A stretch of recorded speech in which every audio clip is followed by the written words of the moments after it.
विराजो आप, जूली साहब विराजो। बजट ही अभी पास बहुत सारी नहीं हुआ, बातें टेंडर कहाँ से कहूंगा, होगा? विराजिए आप, विराजिए। बजट ही पास नहीं हुआ है। अरे बहुत आएंगे, आप चिंता मत करो, विराजो, हम बोलने दे। विराजिए आप, सुनने की क्षमता रखिए। अरे सुनो, अभी बोलूंगा। माननीय सभापति महोदय, सुनने की क्षमता नहीं है। आप हमें संरक्षण प्रदान करिए जो सुन तो सके। इनके जो जादूगर जी थे वो कहीं नहीं दिखे, और जादूगर जी फिर टपक के और राजस्थान के मुख्यमंत्री बन गए।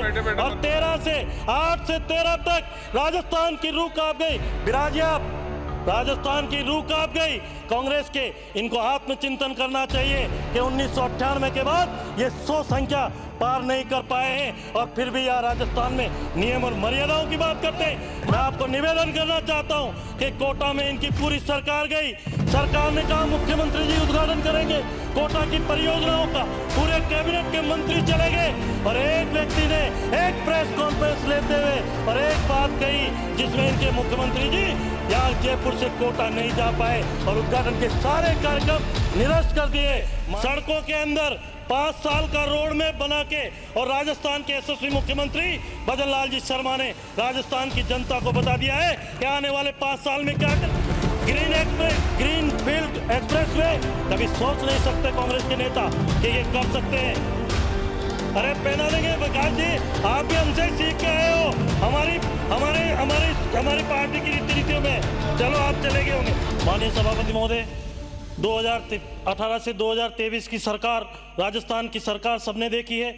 उस सरकार में आम जन का जीना दुर्लभ हुआ था, चाहे वो नौजवान हो, चाहे किसान हो, चाहे युवा हो, चाहे महिला हो, और दलितों पे हो, चाहे किसी भी तरह से अत्याचार हुआ हो। लेकिन 2023 में राजस्थान की जनता ने नरेंद्र मोदी नाम के व्यक्ति की गारंटी पे भरोसा करते हुए और राजस्थान में पूर्ण बहुमत की सरकार बनाई। और सरकार बनने के बाद जिस तरह से माननीय राजस्थान के यशस्वी मुख्यमंत्री, एक किसान का बेटा, एक गरीब का बेटा, एक संगठन का संरचना करने वाला व्यक्ति, जिसने कभी सपने में नहीं सोचा था कि मैं राजस्थान का प्रतिनिधित्व करूंगा, राजस्थान की सरकार का नेतृत्व करूंगा, ऐसे व्यक्ति को राजस्थान का मुख्यमंत्री बनाने का अवसर राजस्थान की जनता ने और भारतीय जनता पार्टी के 115 विधायकों ने दिया है। यह आत्मचिंतन, विपक्ष के लोग आते हैं, इन्होंने भी बातें कही। आत्मचिंतन करना चाहिए कि सन 1998 में कितने लोगों को अनदेखी करके, वरिष्ठ लोगों को अनदेखी करके और अशोक गहलोत जी को राजस्थान का मुख्यमंत्री कांग्रेस पार्टी ने बनाया था। क्या रिजल्ट आया लोक कल्याण का? 5 साल के बाद मात्र 56 विधायक आए, 100 कम हो गए। और होशियार है, बहुत से लोग विधायक कह रहे थे कि वसुंधरा जी सदन में नहीं। माननीय सभापति महोदय, मैं निवेदन करना चाहता हूं कि अरे बहुत आएंगे, आप चिंता मत करो, विराजो, हम बोलने दे। विराजिए आप, सुनने की क्षमता रखिए। और 2003 से 2008 तक राजस्थान के एक जो आपके सिंहासन पे विराजते थे, 5 साल तक उनको संगठन के रूप में काम में लिया, और वो जो इनके जो जादूगर जी थे वो कहीं नहीं दिखे, और जादूगर जी फिर टपक के और राजस्थान के मुख्यमंत्री बन गए। और 8 से 13 तक राजस्थान की रूह कांप गई। विराजिए आप, राजस्थान की रूह कांप गई कांग्रेस के।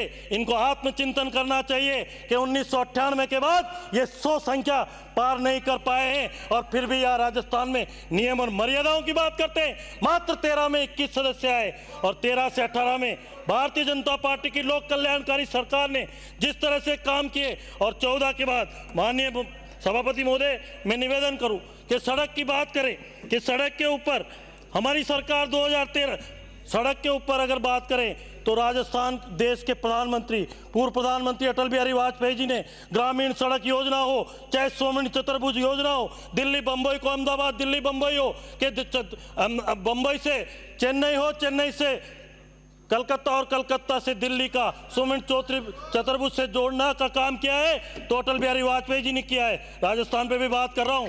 आपकी सरकार थी 18 से 23 में, आपकी सरकार ने सड़कों के अंदर मात्र 7,000 करोड़ का वित्तीय बजट स्वीकृत करते हुए 17,000 करोड़ के चुनावी वर्ष में टेंडर निकालने का काम आपकी सरकार ने किए। आपकी सरकार का एक प्रिंसिपल सेक्रेटरी, जिसका हम अच्छी तरह से जानते हैं कि अपने इलाके में जो रिंग रोड थी उसको बदल के और 30 बीघा जमीन खरीद के और रिलाइनमेंट चेंज करने का काम आपके सरकार के टाइम में किया गया है।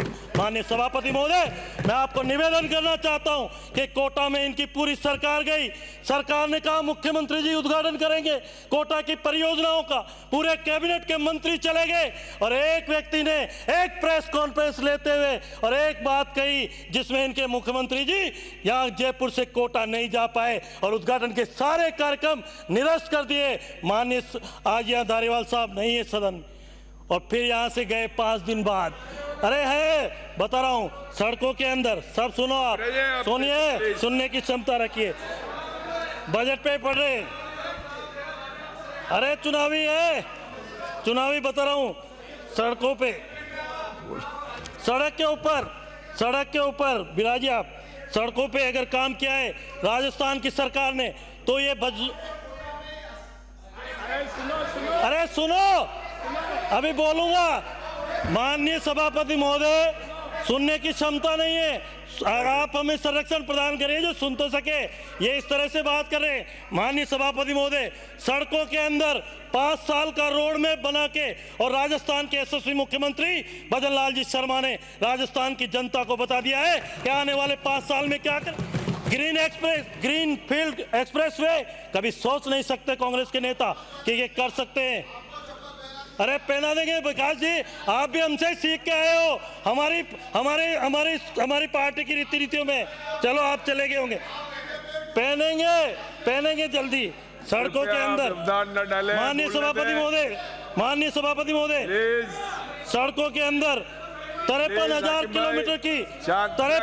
किलोमीटर की सुनिए आप बिराजे, 53,000 किलोमीटर की 60,000 करोड़ से अधिक 157 सड़कों का डीपीआर बना के और 5 साल में क्रमबद्ध तरीके से सड़कों का निर्माण करने का काम हाथ में लिया है। ये सरकार ऐसी नहीं है कि बजट में आप लोगों ने जिले बनाए थे, जाते हुए जब आखिरी का आपका 23 का बजट था, हिम्मत थी राजस्थान के मुख्यमंत्री की तो पहले बजट के अंदर जिले बनाते और फिर इनको एग्जीक्यूट करते, तो आज उधर नहीं इधर बैठते।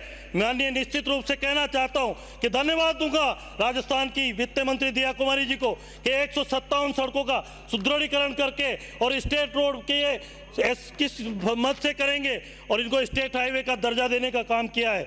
और 12 बाईपास सड़कें, 31 आरओबी, 16 शहरी क्षेत्र की सड़कें, 11 हाई लेवल ब्रिज, पहली बार प्रदेश के अंदर 5 ग्रीनफील्ड एक्सप्रेसवे को चिन्हित करके और उसकी 30 करोड़ रुपए डीपीआर के लिए किया है। डीपीआर का टेंडर कर दिया गया है। माननीय सभापति महोदय, बिजली पे बोल रहे थे, माननीय सदस्य बिजली पे बोल रहे थे, बिराजो आप, जूली साहब बिराजो, अभी बहुत सारी बातें कहूंगा, बिराजिए आप, बिराजिए। बजट ही पास नहीं हुआ है, टेंडर कहां से होगा? बजट पे बोल रहा हूँ,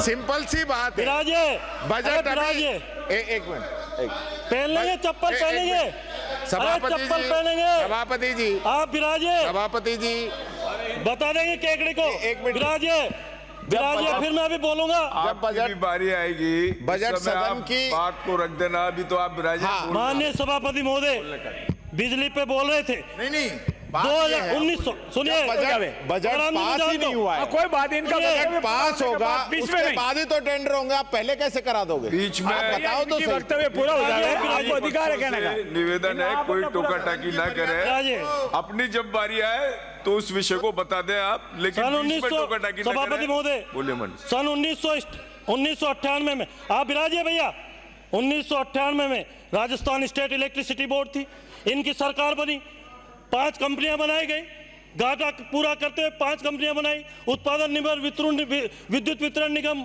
और 5 साल में जब इनकी सरकार चली गई तो कितना करोड़ का घाटा राजस्थान को मिला, और 3 से 8 में वसुंधरा जी की सरकार ने उस घाटे को पूरा करते हुए 8 में बहुत कम रेशों में वो घाटा था, फिर अब 8 से 13 आया तो 75,000 करोड़ का घाटा। जब 13 के अंदर वसुंधरा जी बनी तो उस घाटे को भारत टुडे के अंदर भारत उदय के अंदर 80,000 करोड़ का कर्जा राजस्थान की सरकार ने वहन किया और फिर आते 1 लाख करोड़ से अधिक का कर्जा और ये कह रहे हैं कि इनकी सरकार में इनके एक पार्टी के जिम्मेदार व्यक्ति के दामाद राजस्थान के सीएमडी थे और अडानी का 1500 करोड़ का पेमेंट इन्होंने किया और उस अधिकारी का ट्रांसफर इन्होंने 5 महीने के अंदर किया।